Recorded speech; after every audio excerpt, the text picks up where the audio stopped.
राधे राधे। आइए जाने क्यों शनिदेव की वक्र दृष्टि कभी बच्चों पर नहीं पड़ती। पौराणिक कथा के अनुसार महर्षि दधीचि की हड्डियां देवताओं को वज्र बनाने के लिए चाहिए थी। इस वज्र के प्रयोग से देवराज इंद्र वृत्रासुर का नाश कर सकते थे। यह बात जब महर्षि दधीचि को पता चली तो जन कल्याण के लिए उन्होंने अपनी हड्डियां दान कर दी। उनकी पत्नी इस बात से व्यथित हो गई और अपने पति के साथ ही सती होने लगी। तभी आकाशवाणी हुई कि तुम्हारे गर्भ में महर्षि दधीचि के ब्रह्म तेज से भगवान शंकर का अंश अवतार होगा, अतः उसकी रक्षा करना आवश्यक है। इसके बाद ऋषि की पत्नी ने अपने बच्चे को पीपल के पेड़ के नीचे जन्म दिया और ऋषि के साथ सती हो गई। उनके पुत्र का नाम पिपलाद पड़ा।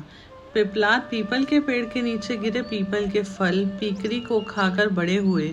उनका बचपन बड़े कष्टों में बीता। बड़े होने पर पिपलाद ने भगवान शिव की घोर तपस्या की और ब्रह्मदंड प्राप्त किया। जब उन्होंने देवताओं से पूछा कि उनका बाल्यकाल में इतने कष्ट भोगने का क्या कारण है, जिसके चलते वह जन्म से ही अनाथ हो गए, देवताओं ने उन्हें बताया कि यह शनिदेव के प्रभाव के कारण हुआ। आपके पिता और आप दोनों उन्हीं के प्रभाव के कारण ही इस गति को प्राप्त हुए थे।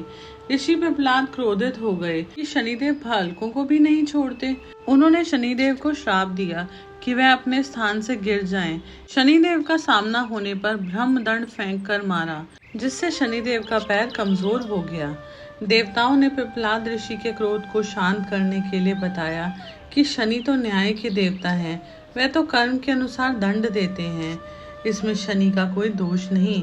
पिपलाद ऋषि ने इस शर्त पर उन्हें माफ किया कि 16 वर्षों तक के बालकों को कभी शनिदेव का प्रकोप नहीं सताएगा। पीपल के वृक्ष पर रोजाना जल अर्पण करने वालों को शनिदेव कभी नहीं सताएंगे। उसके बाद से लोग शनिदेव के प्रकोप से बचने के लिए पिपलाद ऋषि का नाम लेते हैं और पीपल पर जल चढ़ाते हैं। हरे कृष्ण।